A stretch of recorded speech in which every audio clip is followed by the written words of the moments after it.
توانایی و ابتکار و اراده ملت ایران رو هنوز درست نتوانستن بفهمن.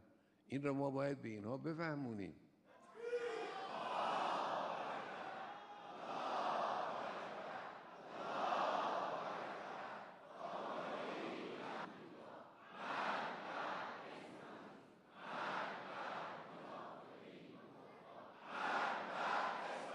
باید تشخیص بدن و درست بفهمن و اون چی که صلاح این کشور و این ملت هست اون رو انجام بدن. باید بدانن ملت ایران کیست، جوانان ایران سازه. این رو باید حفظ کن. بزرگنمایی اونا غلطه، اما توجه داشته باشید کوچک انگاری اون هم غلطه. جوانان ایران رو نمیشناسن. خطای محاسباتی رژیم صهیونیستی باید به هم بخوره.